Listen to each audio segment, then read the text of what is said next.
I want to start with a word that I think most of us have a very specific, almost cinematic relationship with: courage. Mm, When you hear that word, what do you see? usually a battlefield. Or, maybe a firefighter running into a burning building. Right. It's high stakes, high adrenaline, and usually involves someone who looks like they have zero fear. Exactly. Yeah. We tend to treat courage like a personality type. Hmm. You're either the kind of person who skydives and speaks up in board meetings, or you're, well, the rest of us. Right. But today, we're doing a deep dive into a manuscript called Embracing the Call to Courage: Spiritual Boldness for God's Global Mission, and it suggests we have made a fundamental category error. A huge one. The core argument here is that courage isn't a temperament you're born with. It's a spiritual discipline you cultivate. Hmm. And the text makes a pretty bold claim right out of the gate. It says the greatest obstacle to global mission, or really any significant impact work, isn't a lack of money. It's not strategy, not personnel. Nope. It's what the author calls a crisis of courage. Which sounds dramatic, I know, but when you dig into their definition, it's actually quite grounded. They define courage not as fearlessness, but as faithful obedience in the presence of fear. That distinction is it's vital. I think a lot of us are waiting for the fear to go away before we make a move. Oh, absolutely. We think, once I'm not scared, then I'll apply for that job, or once I'm confident, then I'll have that hard conversation. And this source is basically saying, you might be waiting forever. Yeah. If courage is obedience in the presence of fear, then fear is actually, well, a prerequisite. You can't be courageous if you aren't first a little bit terrified. So we've got a lot to unpack today. We're going to break down what the source calls the biblical anatomy of courage, which is honestly backward compared to most modern leadership books. It really is. We're going to look at a fascinating case study on Filipino missionaries and how culture shapes bravery. That section completely changed how I view the global workforce, by the way. Same here. And finally, we're going to get into the toolkit practical concepts like the long yes and fear mapping to help us actually move from paralysis to action. Sounds like a plan. So let's start with that anatomy of courage. Because usually when we talk about leaders or missionaries, we have this super Christian archetype in our heads. The spiritual Navy SEAL. The spiritual Navy SEAL who never doubts. Yeah. And the source material spends a lot of time dismantling that hero complex. Yep. It argues that if you actually look at the data, the biblical narrative, God rarely calls the brave. Right. He almost exclusively calls the reluctant, the hiding, and the broken. They use Isaiah 6 as the prime example here. And I think most people know the punchline of that story, right? Here am I, send me. Oh yeah, it's on t-shirts. It's the ultimate volunteer spirit. But we skip the prequel. We skip the context. The text points out that Isaiah doesn't start by raising his hand. He starts by falling apart. He has this vision of God's holiness, and his immediate reaction isn't confidence. It's not excitement. It's disintegration. He says, "Woe is me, I am ruined." The text uses the word undone. Undone. I mean, imagine that. You're in a job interview, and your opening statement is, "I am completely unqualified, and I'm falling apart." Yeah. But the argument here is that this is the necessary mechanism of true courage. It's a very specific sequence. Walk us through that sequence. Okay, so first, you have the vision of holiness. You see the magnitude of the task or the God who's calling you. Right. Second, that leads to an awareness of unworthiness. You realize you, in your own strength, are not enough. Uh-huh. And third, and this is the crucial part, the receipt of grace. In the story, a coal touches Isaiah's lips. He's cleansed. Only after that internal crisis and restoration does the commissioning happen. So the insight is that courage begins with a clear vision of God, not a clear vision of yourself. Precisely. If you're looking in the mirror to find courage, trying to hype yourself up with affirmations, you're looking in the wrong place. The source calls this the theology of weakness. Theology of weakness. That sounds like a contradiction. It does, but the idea is that biblical courage is borrowed strength.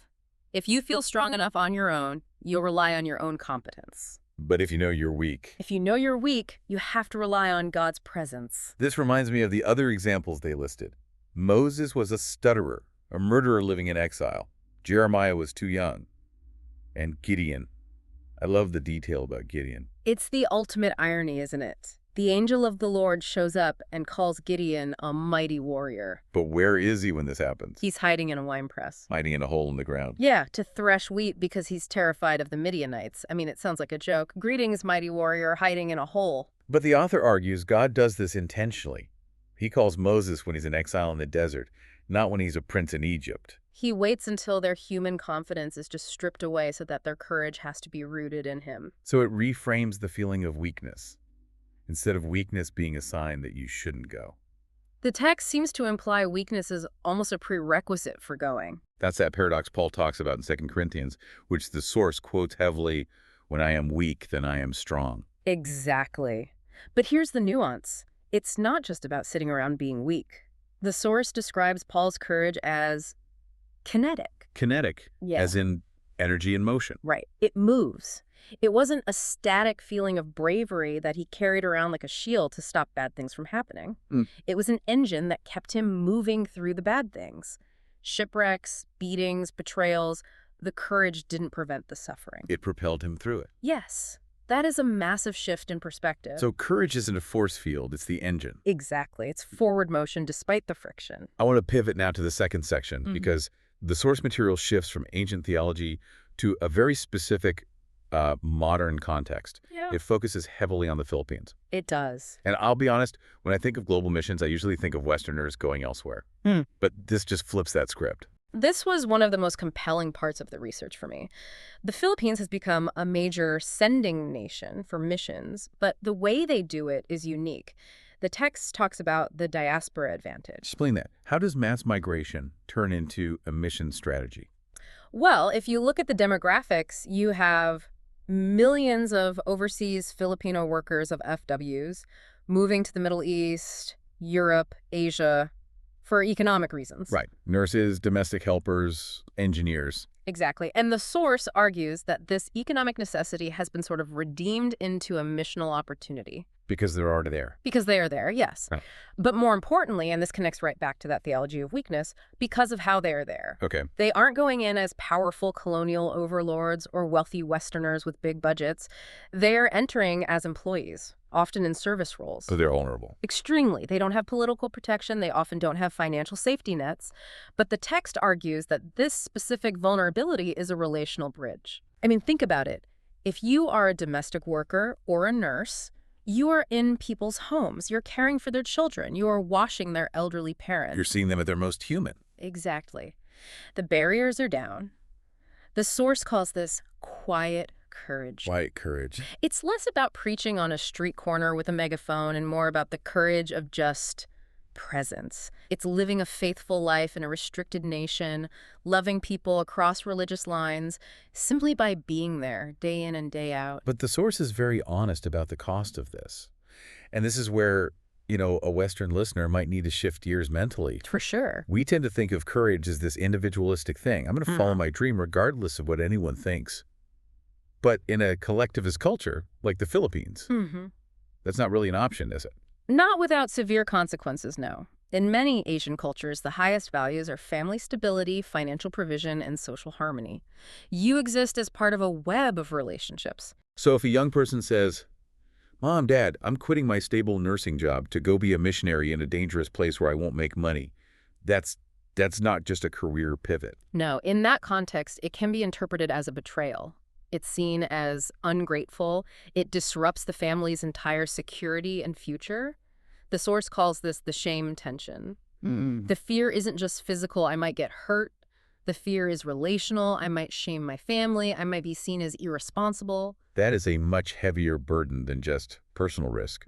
It's one thing to risk your own skin. It's another to risk your standing with the people you love most. It is. So how does the text suggest they navigate that? It requires a radical reframing of what honor means.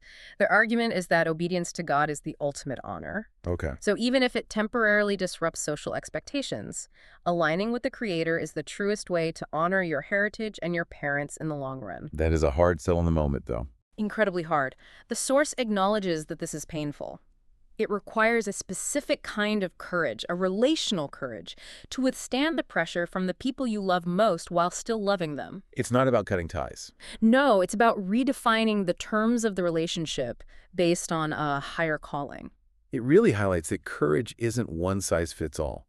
For a Westerner, courage might be shutting up and listening. Yeah. For a Filipino missionary, it might be speaking up or leaving home. Or simply staying. The source calls it living as a minority witness, just remaining present in a hostile environment, doing good work and not retaliating.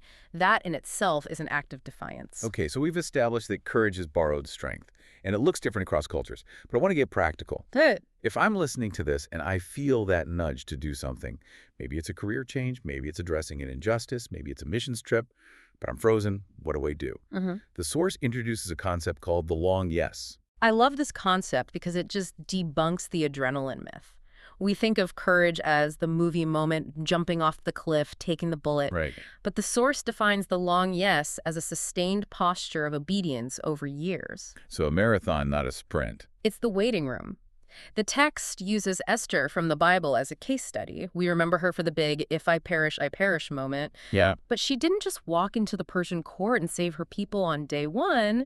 There was a long period of ambiguity, years of positioning, of preparation, of just being faithful in a difficult, compromised situation. Ambiguity is usually where the fear creeps in, though. It's easier to be brave when you know the plan. Step one, step two, victory. And that's why the long yes is so vital. It suggests that courage thrives in ambiguity. It's waking up every day and saying yes to God again, even when you don't see the full picture. It's the courage of stamina.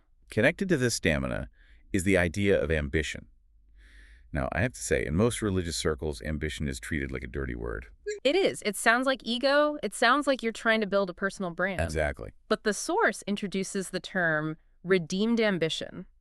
It references Romans 15:20, where Paul explicitly says it was his ambition to preach where Christ was not known.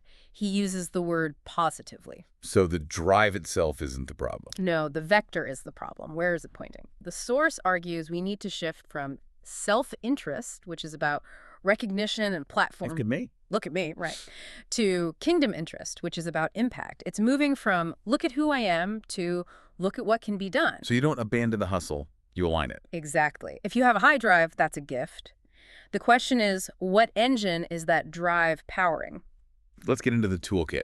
The source material actually gives us exercises to get past what it calls the threshold. The threshold. Yeah, that's that psychological gap between hearing a call, getting that conviction, and actually doing it. That's where the paralysis sets in. The I'll do it when I'm ready zone. Which usually means never. So to bridge that gap, the source suggests a tool called fear mapping. Walk us through that. Is it just listing what you're scared of?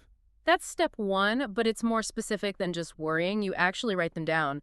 I'm afraid of being poor. I'm afraid of looking stupid. I'm afraid of rejection. Okay. Naming them takes away their mysterious power. It turns a vague cloud of anxiety into a list of bullet points. So I have my list. What's step two? Step two is the game changer. Differentiate between godly caution and paralyzing fear. What's the difference? Godly caution is wisdom. For example, I need to get a vaccine before I travel to this region, or I need to save 3 months of expenses before I quit this job. That's just logistics. That's wisdom. It's wisdom. Paralyzing fear is, I shouldn't travel because something bad might happen, or I won't quit because I might fail. That's a really helpful distinction. One is a problem to solve. The other is an excuse to stop. Exactly. You solve the caution, you reject the paralysis, and then step three is to script a prayer of surrender, but specifically surrendering the outcomes. The outcomes. The source makes a big point that we are responsible for the obedience, not the result. That's incredibly freeing.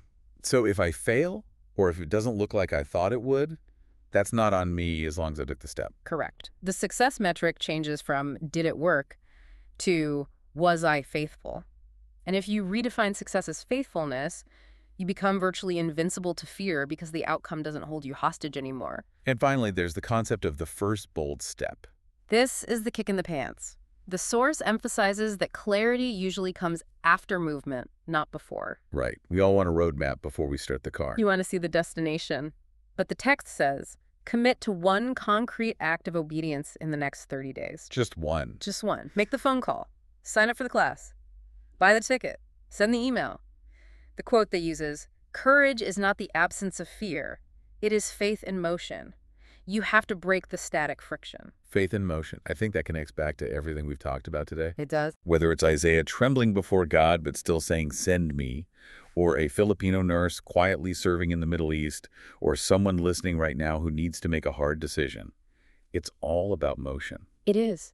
And if we connect this to the bigger picture, it really democratizes mission. It takes it away from the superheroes and puts it back in the hands of ordinary people. Mhm. You don't need a lack of fear. You just need a yes. So if we distill this deep dive down to the essentials, courage isn't a personality trait you're born with. Nope. It's a resource available to everyone because it relies on God's presence, not our competence. I will be with you. That's the fuel. That's the only guarantee you get.